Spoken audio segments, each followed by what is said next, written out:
camera.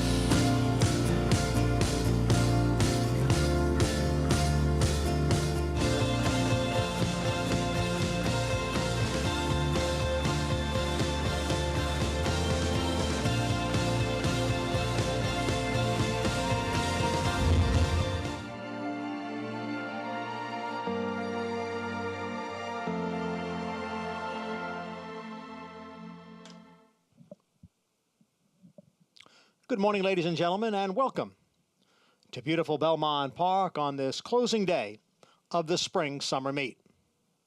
Cloudy skies here in Elmont, New York. The temperature today will be in the mid-70s. The main track is fast. The turf courses are good. Portable rail is up at 9 feet on the widener turf, and no portable rail in use on the inner. And right now we'll take a look at the changes for today's 9-race card. Today's first race begins the pick 5, early pick 5, and please note there's a mandatory payout in both pick 5s today and in the pick 6. In the first race, number 8 double pours, 1 pound over. Second race, scratch the 5, Midsummer Nights, scratch number 5. In the third race, note that number 4, Road to Remember, will wear a hood. The fourth race begins the pick 6 with today's mandatory payout. In the fourth, scratch 1A Elston and scratch the 3 Land Biscuit. Scratch 1A and 3. Fifth race kicks off the late pick 5, and there's a mandatory payout there, and no changes in the fifth.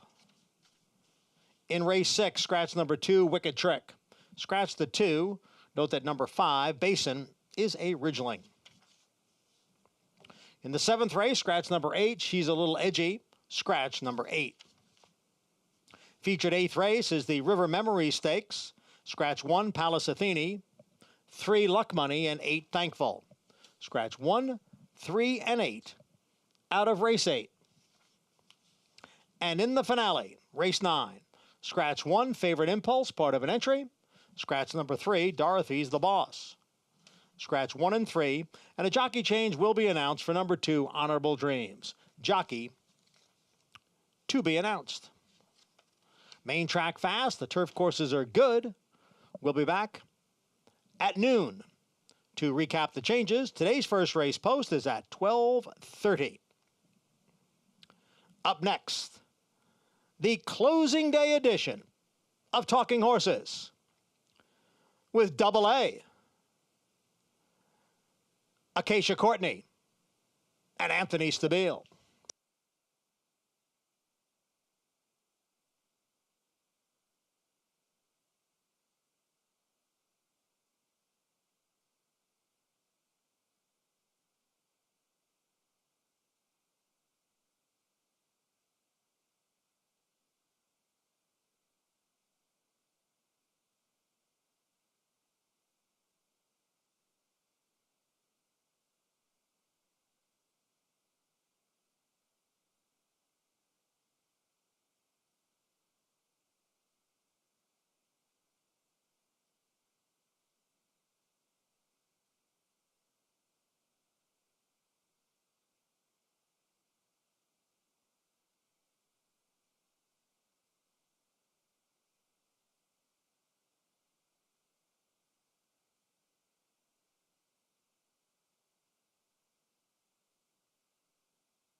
For almost 150 years, the Saratoga name has been synonymous with the finest quality, sustainably sourced spring water available anywhere. Saratoga carries on the rich tradition of its forefathers by crafting each stunning blue glass bottle with the same attention to detail and care that has been its hallmark for generations. Visit SaratogaSpringwater.com today or ask for us by name at your local market or restaurant. Saratoga Spring Water. Make every day exquisite.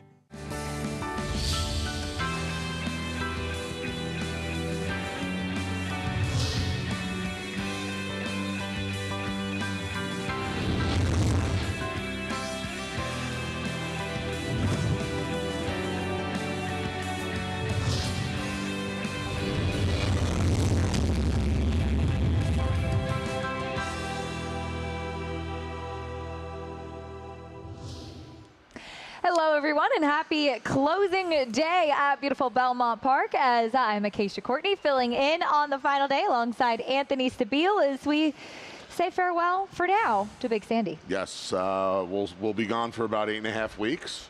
Well, actually 9 weeks because we have a little break when we return. But thank you to everyone who came back when we were allowed to have you back. We missed you guys.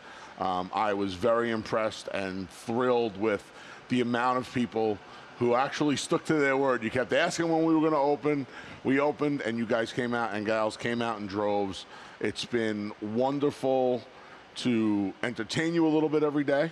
It's been more wonderful to see everybody back in the stands here at Big Sandy at beautiful Belmont Park. And, of course, I would imagine the hysteria will grow in 4 days up at the old spa. We look forward to seeing everybody at Saratoga. It's going to be wild up there. Opening day, July 15th. Head over to Ticketmaster if you still need tickets. We will be at full capacity, and there was some confusion. You can still bring your coolers. Come hang out in the backyard. Park up, get a spot back there. We can't wait to see you. And to echo what Anthony said, we really appreciate everybody that's continued to watch and wager on the great sport of horse racing, the horsemen, the staff, everybody here, and, of course, the horse who have put on some spectacular shows for us this week. We've seen some great performances. Yesterday was no different. 3 very impressive stakes winners. Coolmore came over and Aidan O'Brien came over with those terrible stats, and both Bolshoi Ballet and Santa Barbara said, I'm going to fix this a little bit. Those were 2 nice performances, filling in the victory ride as well. And we get to see another, we get the River Memories to wrap things up this closing day. And we have another horse, at the very least, and Bella Sophia, who looks like she'll be using the 7th race, the allowance race today. She scratched out of the victory ride yesterday as a prep for the test up at the spa. Yeah, looking forward to that race coming up a little bit later on today. It is closing day, so that means mandatory payouts and everything, as well as pick 5, pick 6. All got to go. We give it all away. Yep. Right? Everything must, like the electronic stores that always say, everything must go. It's perpetually 60% off. Yes. Yes. Everything must go today. So get ready. I think we're putting a ticket up. I put a pick 6 ticket together for Naira Bets. Nice. I think it's going to go up, but there's one of my singles scratched. Okay. So we're going to have to talk about that.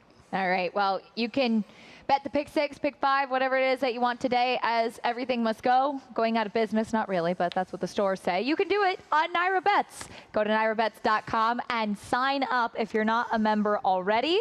Use promo code MATCH200 to get up to a $200 sign-up bonus on nairabets.com. Get that betting account ready and filled up for the start of Saratoga, and why not wrap up the Belmont meet on a good foot today. We also hope that you tune in and join us on the final Belmont edition for the meet on America's Day at the Races, Sunday, July 11th. We're on from 12:30 to 5. FS1 show 4 to 5 today. We kick off things at 12:30, a little bit earlier than usual with that earlier post today on FS2. So looking forward to all of that as we'll get right into the 9 race card that we have today at beautiful Belmont Park. Fast and good. It did seem like a little bit later throughout the day yesterday too. There is some give in the turf course, but certainly with the nice weather we had, the sunshine, that really helped. Sun really came out and was strong later on in the day. Thank you, Sun, for this little tan before we go up to the spa. But yes. You had a nice little bronze glow. I do. I was going to ask if you spray tanned. No, I don't do that. Those were my old Jersey Shore days. I did that. But yeah, it was a little warm and seemed like it baked some of that water out of the course. And good on the turf courses, fast on the main track to wrap it up. We kick things off on the main track with a 16,000 non-winners of 2 in life race, going a mile on the main here, and we both land on the 6th Lacoya Road, who seems like, though most of his career has been on the turf, maybe he's actually a dirt horse. So here's the problem that I have with our selection in here. I am not, as we have certainly made a concrete point of it, I am not just a figures guy. But on figures, this horse is very, very tough to beat. The problem is I don't particularly love any of his races. But if you go through this field, none of these horses have A, come close, and B, the ones that have been in shouting distance, I question those figures. And they're, you know, because they're the exceptions to most of the rules. The big figs for some of these other horses, or the bigger figs, their best figs, are kind of the exception to the rule. Lacoya Road has run 3 or 4 races that get him the money in here. And I know you're going to take a short price on him, but I just think his consistency gives him the edge. He was wide pretty much the whole time after not breaking great last time out. I was really hesitant about him in that race, and he ran fine. All things considered, True Palace came back to win. The one spectatorless, I think, is the wild card because, I mean, he's been beaten double-digit lengths in his last 3 races, but obviously against significantly tougher, and he drops all the way down to the 16 non-winners of 2. It's kind of dangling the for sale sign out, I think, for him as we wrap up the meet. But, you know, he hasn't been able to compete against tougher. He hasn't.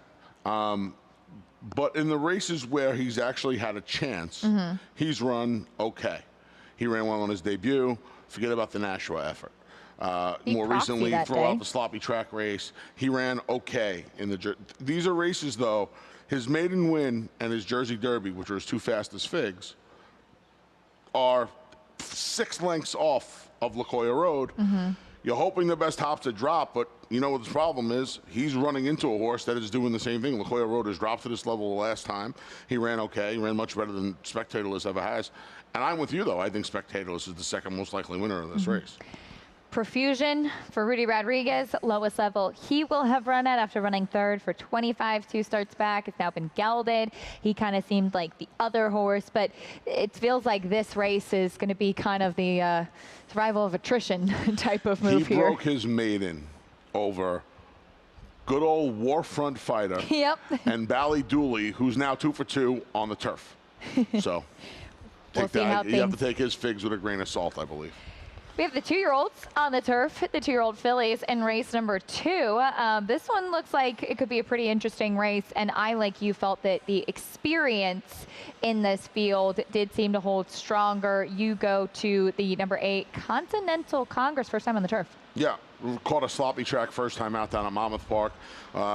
For a trainer who's shipped in here with purpose, most of the time he ships in, and he's had a good meet here, hitting the board with 40% of his runners with 3 winners, that being Michael Trombetta, reaches out for Hall of Famer John Velasquez. These Constitutions seem to be doing everything, so this horse is going to get on the turfs for the 2nd start of her career. You know what it was too, Acacia? Some of the other horses that are running here, I didn't love some of the other form in the race. And this horse has a race under her belt. I know she's making a surface switch, but she's going to be a big enough price. Whereas some of the fillies, like Shanghai Shamrock and Pammy's Ready, they ran okay on the turf. But certainly nothing to scare away trying to find an alternative in here. And I tried to do that with Continental Congress. I actually thought Shanghai Shamrock ran well at Churchill, especially given the fact that we typically don't see firsters winning right off the bat, especially 2-year-olds for Mark Cassie. So I thought that she had license to improve 2nd time out. She seemed like she was more kind of forward and then kind of dropped back early on towards the back of the pack, staying in the rail. And then once she got room, she actually kicked on pretty well. I thought it was a race that she could build off of, and I thought that she would actually be a little bit more forwardly placed today, especially with how she broke, how she's been training, and Louis Tsai is aboard. She's got a strong pedigree too. The dam's been a good producer. So I thought that she was probably the one to most likely take a step forward. I, like you, was a little hesitant of Pammy's Ready, especially, I know it was another Wesley Ward that beat her at Keeneland, but she just really didn't run that well in debut. She didn't run that well, but I'll say this. The other one was bet. The other one won. Yeah, impressively. She was kind of ignored at 7-2. She's by more than ready at a Warfront. I would imagine a little bit more ground now. Look, she's going from 5.5 to 6. It's not a ton, not a lot more ground. But as a 2-year-old, making her second start 10 weeks later, it's enough where it could make a difference. I was more interested in her now at similar prices. You see, to me, I thought Shanghai Shamrock would be shorter, and maybe even the Deuce, Champagne Cami. At similar prices, I would want Pammy's Ready. If I got to give up a point or a point and a half on the board, I would use them equally.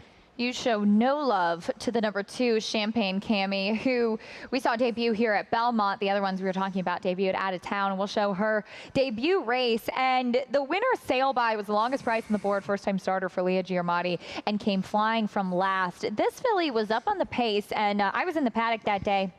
And I thought that she was one that would really benefit from a race. I thought that she actually is a filly that will move forward when she gets some more ground. But she was one that really impressed me in just her professionalism, as there were some bad actors in the 2-year-old races on this day. She hung in there. It wasn't the best race. Obviously, it came back with a low figure, but again, one that I thought was going to move forward, having had a start under her belt. Okay, yeah, I worried about the fact that the fig came back slow because visually it looked so impressive with Sail By flying down a center of the course. Race came back a little slow. Yeah, I don't know, maybe.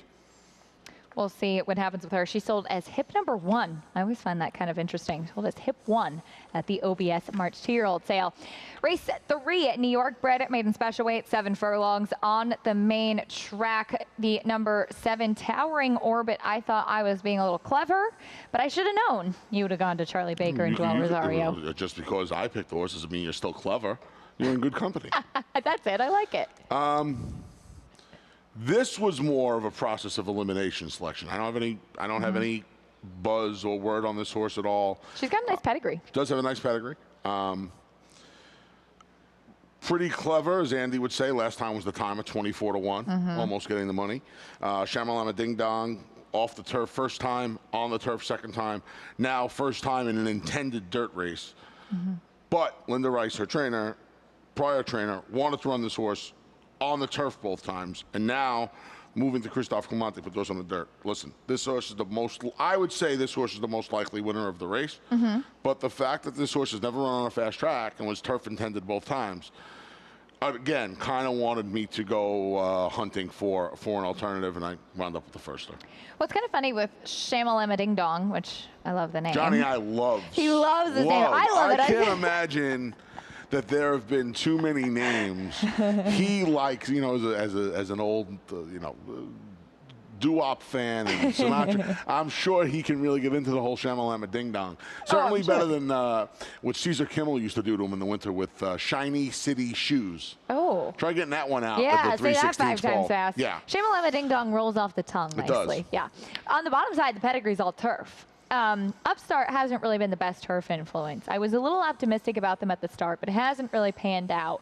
And he had some really precocious 2-year-olds last summer, and we'll see how they kind of fare this year.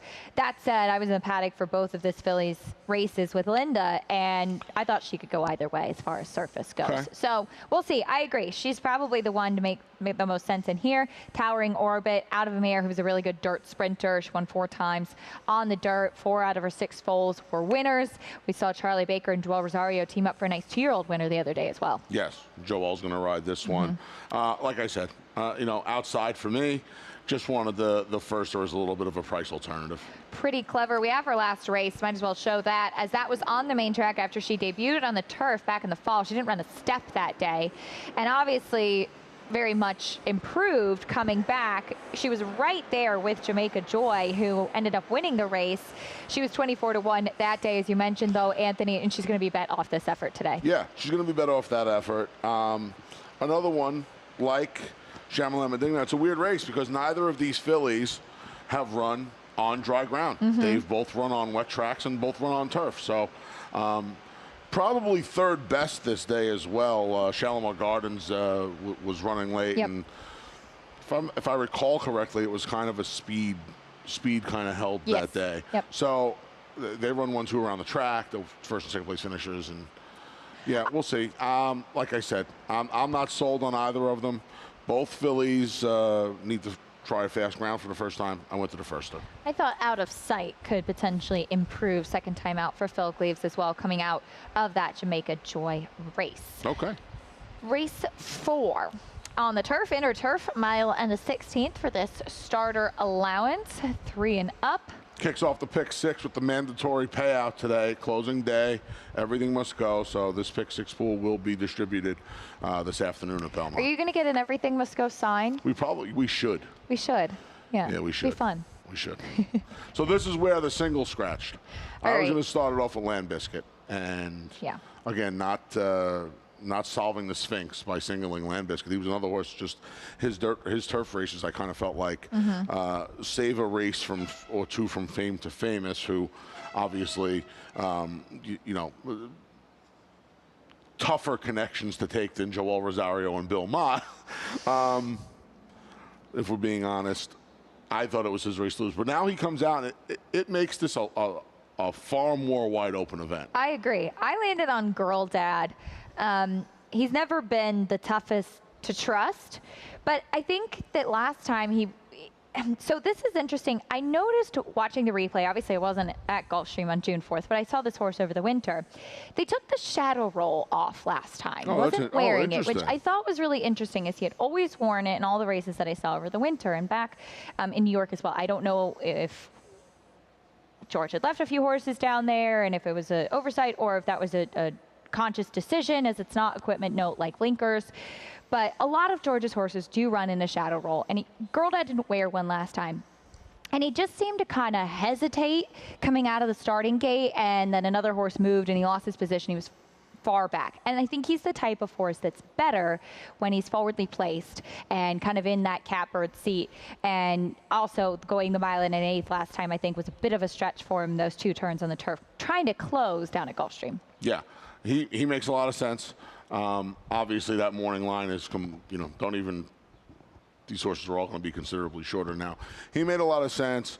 And it looks like they could be, can't believe I'm actually going to say this, looks like there could be some forward horses in here, which should help his cause, because I think his better races are when he is allowed to sit a couple, 3 lengths off the lead and make one run. I went to Rhythm Section. To me, I thought 3 or 4 horses should now win this race. It was a little bit of a coin flip between these two. They'll be the 2 favorites. If I were to play a pick 6 now, I would have to use both of them. I can't really separate them. And it'll be curious to see how it works, what Sid Finch does in here. Both Sid Finch and Girl Dad from the Weber barn. Sid Finch's better races, albeit not fast, are when he is a little bit aggressively ridden. Again, it looks like there's some pace in here and some horses that could go. And it's part of the reason I like Rhythm Section. Rhythm Section went to the lead last time in a pretty contested pace and held well. He didn't. Which is funny because he broke his maiden when he was 11 lengths back. And his better races for former trainer Todd Pletcher have come from completely out the back. Yeah. I think there's a happy medium. And I think Jose Ortiz, who rode him for the first time last time, can find a better trip for him today. I know people say, well, you can't get a better trip than being 3 in front. He had to go quick to clear last time. And I'd imagine some of these other horses in here will be a little bit more forward than him. And I'm hoping he could just work out the right kind of trip. But it literally was a coin flip between Rhythm Section and Girl Dad for me in here. Blinkers coming off the energetic Rhythm Section. See if he can turn things around today. We stay on the turf for race number 5, 7 furlongs in this nice allowance for 3 and up. This is an interesting race, and we go a little bit more towards the outside. Big package. Let's start with him because he ran a monster race last time. He did have some pace to close into, but he finished up really nicely. I'm a big fan of this horse. I like this horse.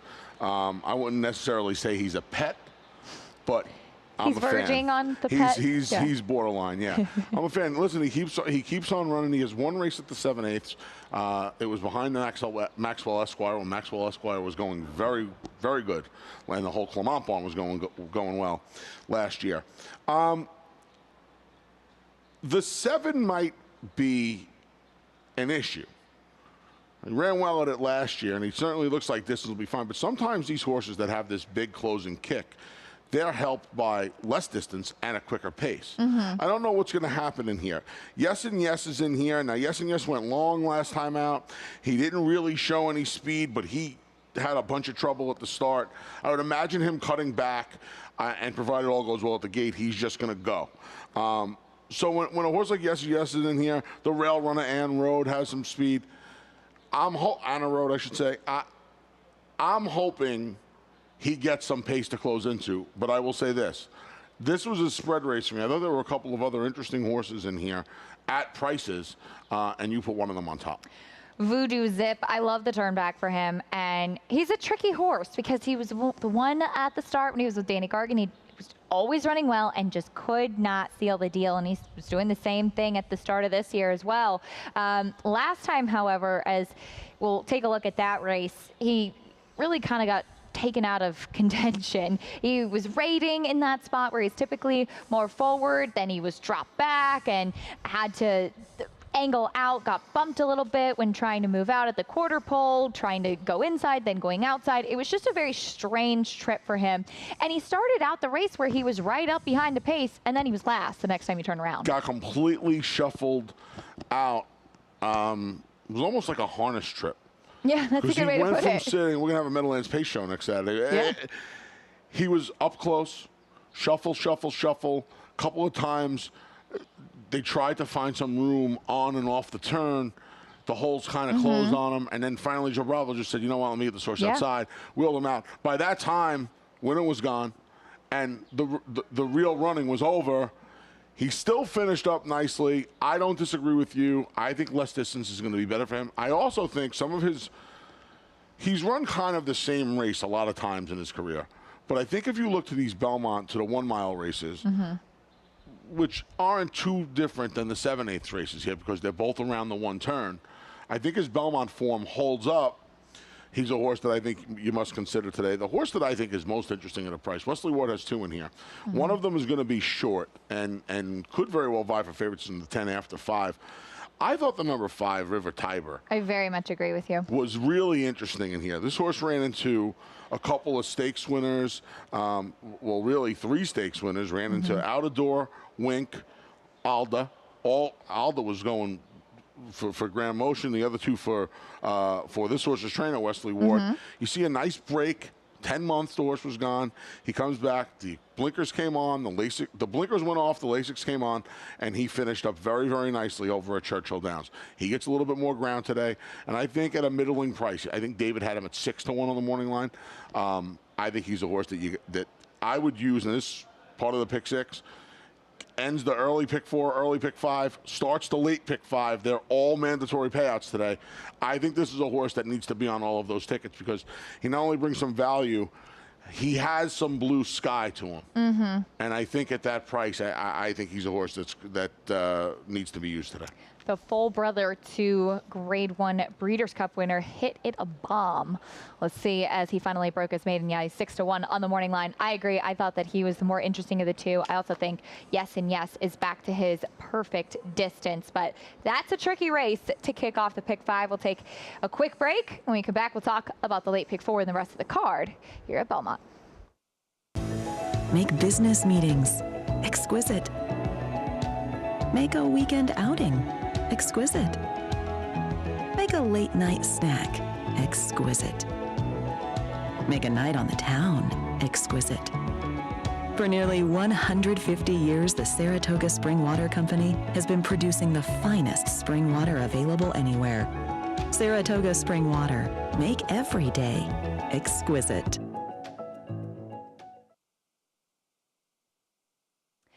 Welcome back to Talking Horses with Acacia and Anthony, brought to you by Saratoga Water.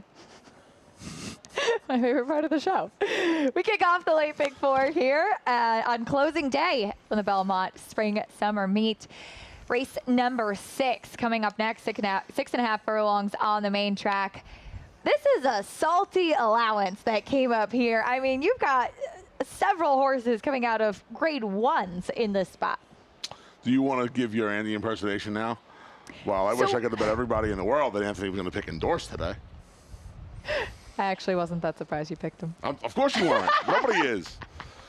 This is a fun race. Yeah. Wicked Trick comes out, takes a little of the, I don't know, maybe a little of the value. I didn't really prefer Wicked Trick today. Right, but what's coming out of running behind Mind Control and Frenzy Fire? Yeah, he was going to take some money in here, and I don't know. It's still a very interesting race. You have 3 horses here who, and we have the 3 of them. I think it's a tale of two sets of horses here, the first 3 and the second 3. Mm-hmm.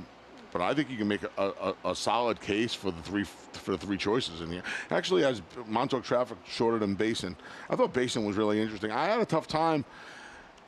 I learned my lesson. Endorsed is a pet, isn't he? Endorsed is a pet. Yeah. Endorsed was a pet for Kieran, and now Endorsed is a pet for Belmont. So Endorsed is a little bit of a pet.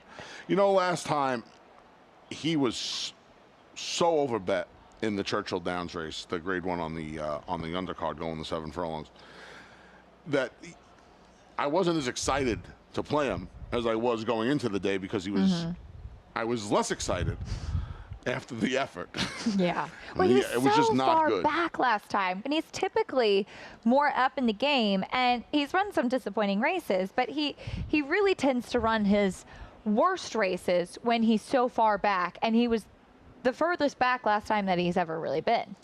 Yeah, I didn't understand it. I guess the draw, I mean, they were flying up front. I understand all of that, but he was last.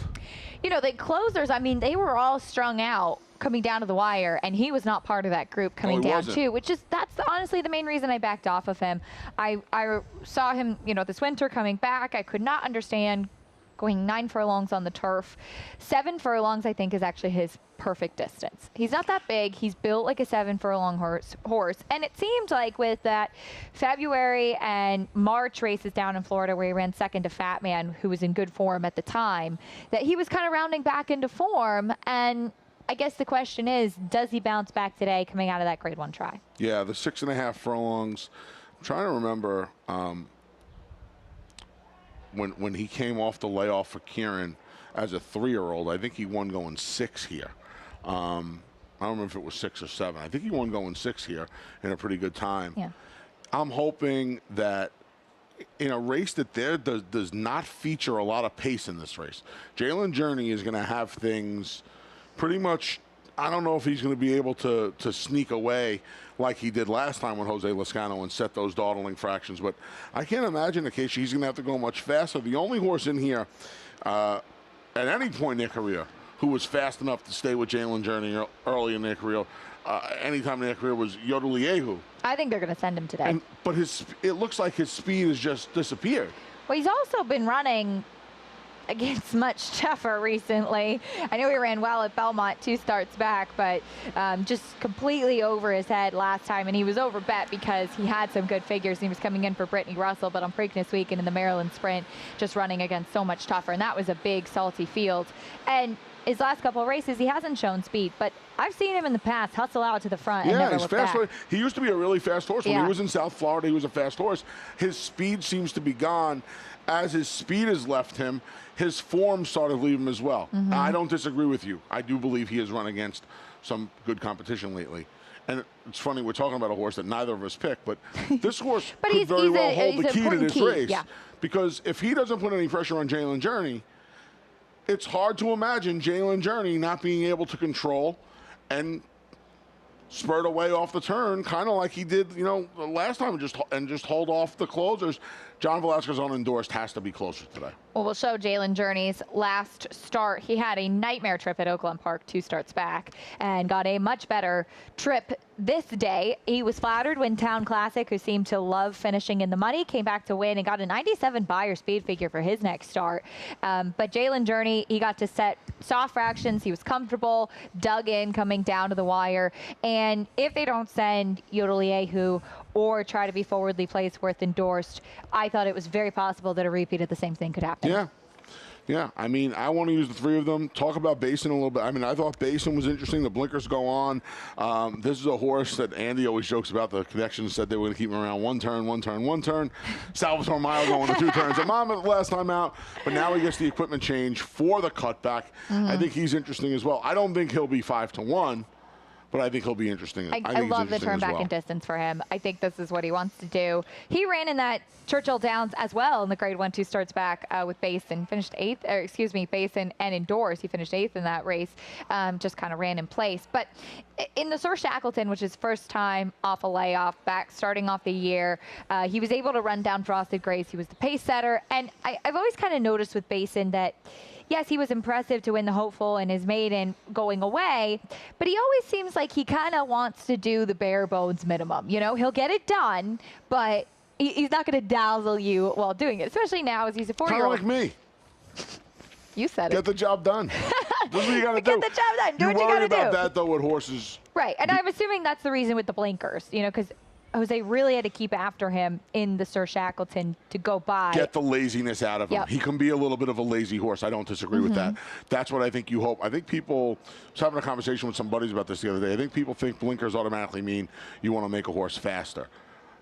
The big debate has been, and you and I were talking about it Monday night at dinner, and then I had another conversation with it during the week with Gufo, with the blinkers and Gufo. It's not necessarily going to make these horses faster. You hope it makes them focus a little bit more. He's not the type of horse, in that case, that's going to be forward. Not going to happen. And this horse isn't either. But you just hope it gets his mind on his business a little bit better. And I think if this is the kind of race where a horse like Basin, we've seen it a 1,000 times, a horse like Basin who has this back class and has won some important races and run well in important races, has this breakthrough performance and runs away from a field like this and stamps himself a player. And let's be honest, I don't know about the rest of them, but a horse like Basin, maybe if he can refine some of his old form, even endorsed, that sprint division is just crying out for some fresh meat. It is, and he's a 4-year-old too. He's one that maybe is a little bit less exposed than some of the others in here, but a salty 6th race as we have a salty race in race 7 as well. This allowance for fillies came up very tough, going 6 furlongs on the main track. We'll start with Bella Sophia, who scratched out of the victory ride yesterday. She broke her maiden just in dazzling fashion by 11 1/4 lengths. This is her second in the Jersey Girl. Now, it is important to note Miss Brazil broke through the gate this day, and then both Miss Brazil and Australasia did come back and run poorly yesterday. They both did. They did not run well yesterday. I think it was a real sharp move scratching this filly yesterday, and not just because of the competition, but because of the dynamics of the race. She was going to have a lot of company on the front end, and they turned out they were 3 across the track. They weren't. They were separated by maybe 3 parts of a length. She finds a much different spot here today. This is going to be easy. Jose Ortiz, the gate's going to open, and he is going to go. I know some of these other fillies have some speed. None of them are as fast as this filly. And you would think this is going to be a stepping stone for our test up at Saratoga. I was more impressed last time. I know she got, her fig was 4 points lower. I was more impressed with her race last time because she was duking it out on the front end. And yes, Miss Brazil did break through the starting gate early, but she was mixing it up early, and she stayed on really, really nicely to out-game. I don't want to say out-duel because Miss Brazil had already done enough, I think. But she was able to out-game Miss Brazil to the wire for second, a filly who had, far more seasoned, obviously, and had kept some really good company, just running search results to a length and a half at Aqueduct. And I was impressed with her effort last time. I wasn't sold on her last time. She made me a fan last time. I think she's going to have a fairly easy time of it today. Okay. She She looks tough, that's for sure. There's always that question when a filly wins by 11 1/4 lengths in her debut at 8-1 too, and then comes back to back it up. She is definitely the one to beat in this spot. Harper's in Charge has the layoff to deal with. She's a pet of mine. Malibu Moon filly coming back. She couldn't have done things any easier in her debut. She's a very fast horse as well. She's got to improve a lot coming back as a 3-year-old to beat Bella Sophia. She was awesome in her debut. I don't know what either of them beat. No, that's very true. When they broke their maidens. That's very true. Mm-hmm. I know Bella Sophia has the recency, and Bella Sophia did run against some winning types and held her own, more than held her own last time. Mm-hmm. This filly, Harper's in Charge, has every right to be a nice filly as well.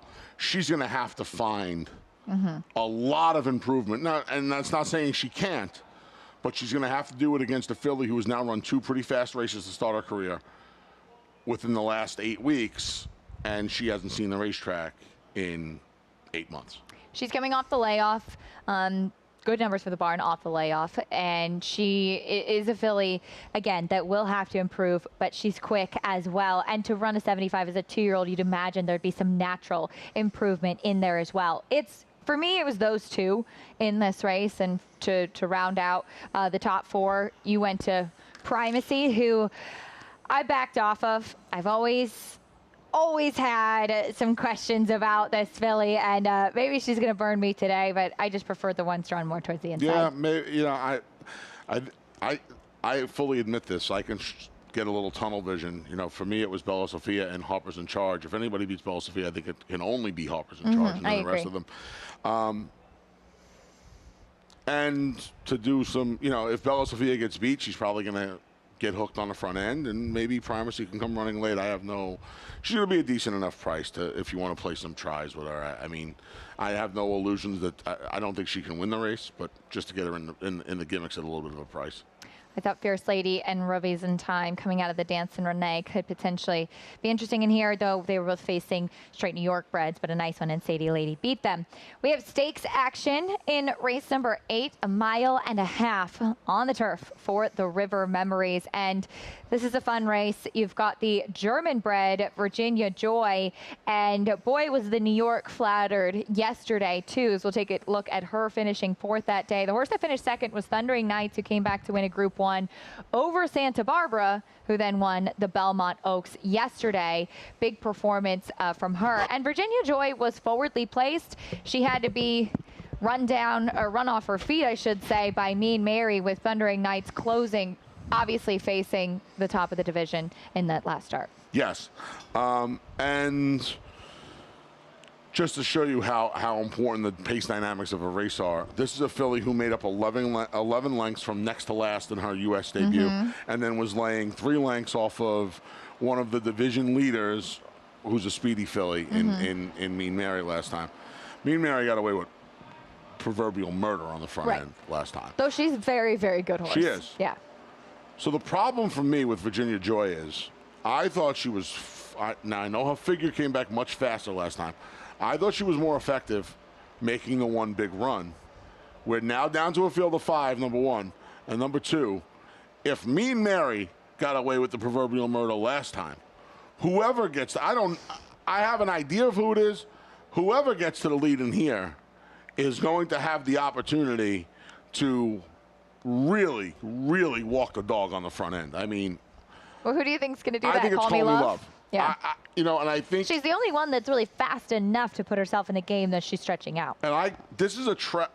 I think it's a trap when we assume that these fillies, well, horses in general, all right, well, you know, she's coming out of the shorter races and she's coming out. She's never been on the lead. Now, she may just find herself on the lead today.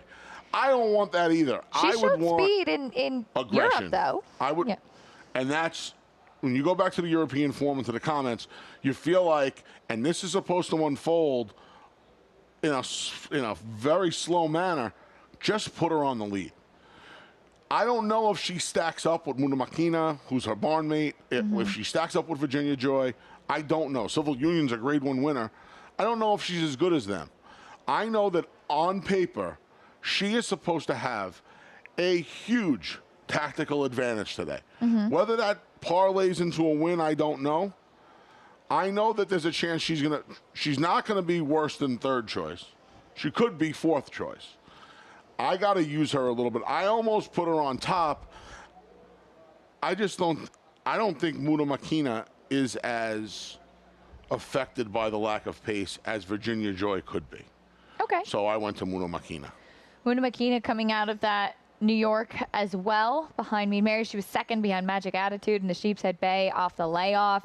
She's one that's certainly done some good running in the past as well. Yeah, she was affected last time, but Muda Makina, that trip that she pulled last time. Yeah. Was just, it's almost impossible to think a horse in a race of that caliber could pull a trip like that, yet she did. Joel Rosario's getting back aboard in here. She's not going to get that trip.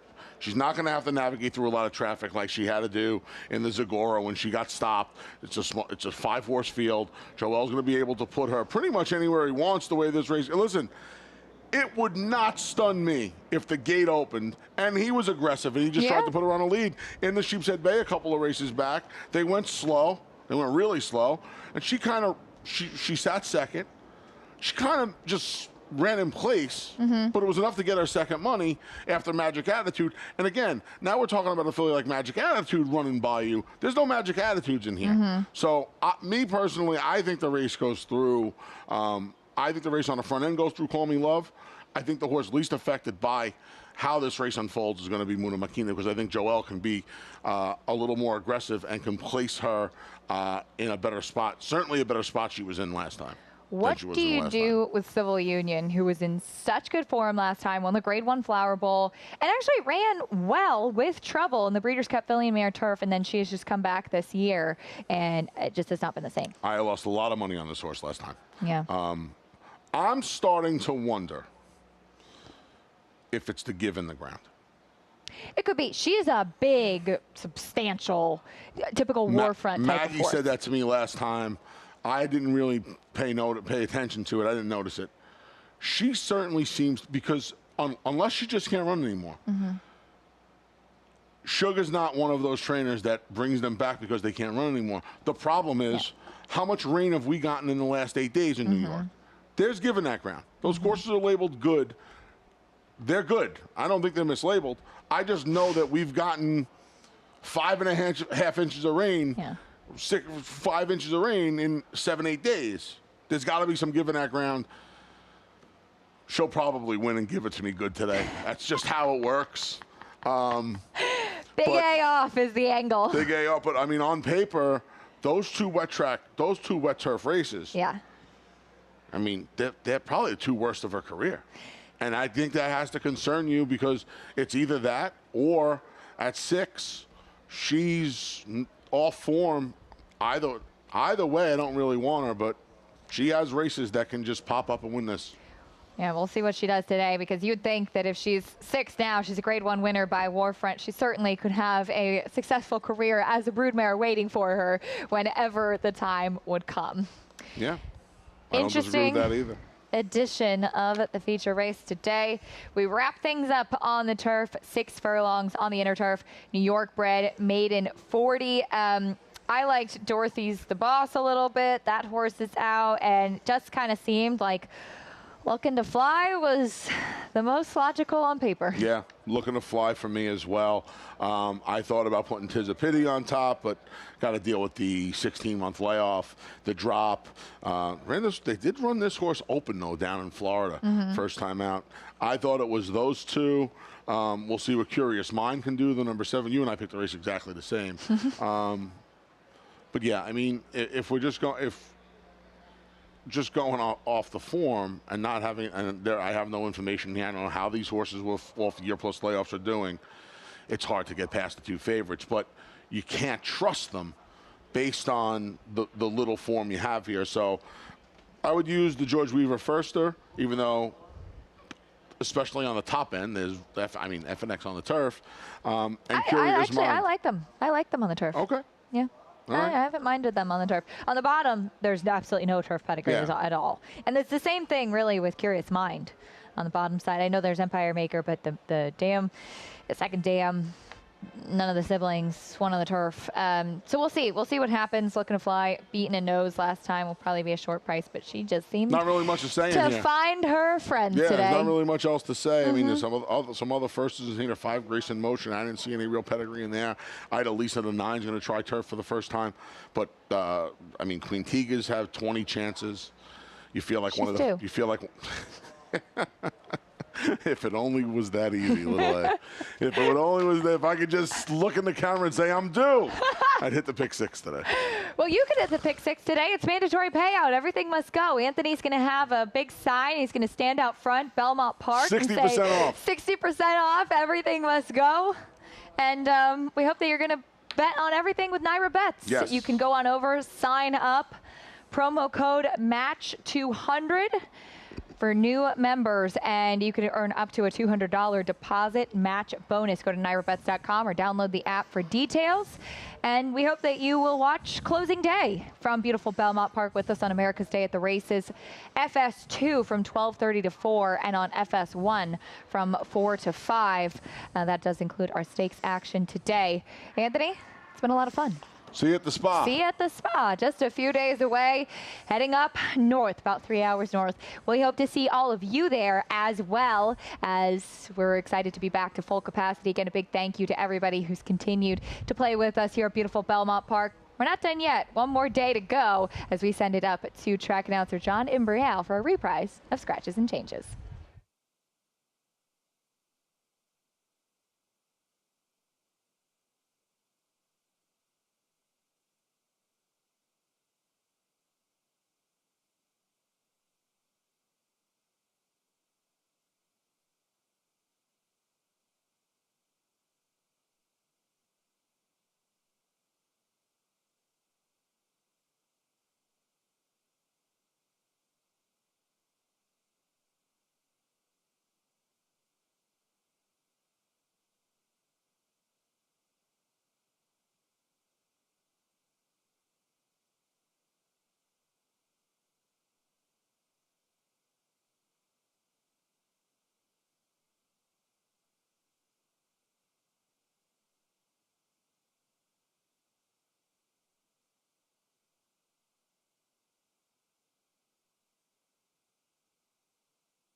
Hello, racing fans, and once again, welcome to beautiful Belmont Park.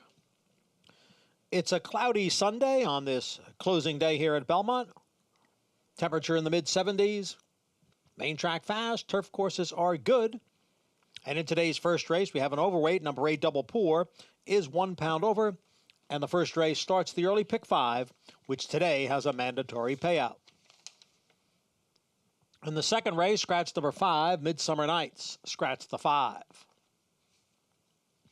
Third race, note that number 4, Road to Remember, will wear a hood. Race 4 starts the pick 6, mandatory payout in that wager. Scratch 1A, Elston, and 3, Lamb Biscuit. Scratch 1A and 3. Race 5 begins the late pick 5, another mandatory payout there. No changes in the 5th. Sixth race, scratch number 2, Wicked Trick. Scratch the 2, and note the number 5, Basin, is a Ridgeling. Seventh race, scratch number 8, She's a Little Edgy. Scratch the 8. Race 8 is the River Memory Stakes. Scratch 1, Palace Athene. 3, Luck Money, and 8, Thankful. Scratch 1, 3, and 8. And in today's ninth race, scratch 1, Favorite Impulse. Part of an entry. Also scratch number 3, Dorothy's the Boss. Scratch 1 and 3, and a jockey change will be announced for number 2, Honorable Dreams. Main track fast. Turf courses are good. The Sunday opener on this final day of the spring summer meet. It's coming up in 27 minutes at 12:30.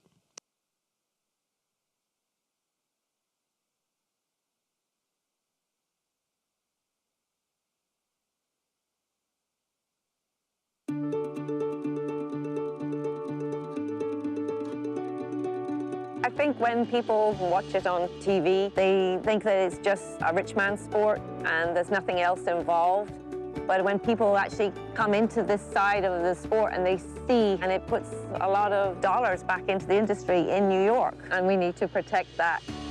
Working here, it's given me a life and a sense of security for not only myself financially, but also to provide for my family. Ideally, I would love to have my career here.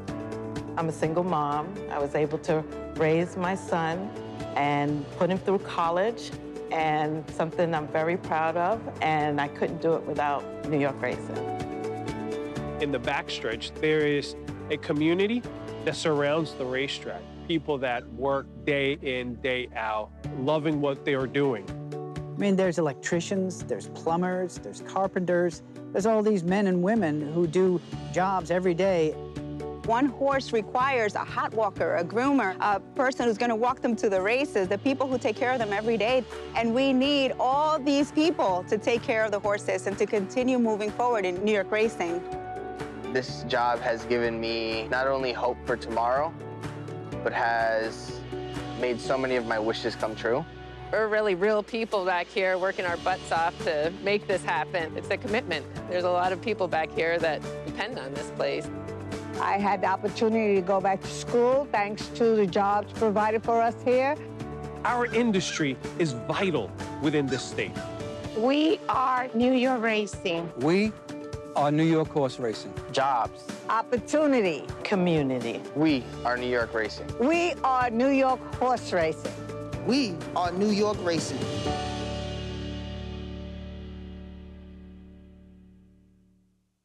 No sport in the world brings the wins home like racing.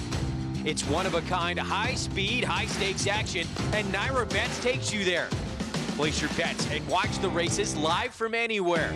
With Naira Bets, make easy, secure deposits and promotions every day to earn reward points or cash. Download the Naira Bets app or visit nairabets.com.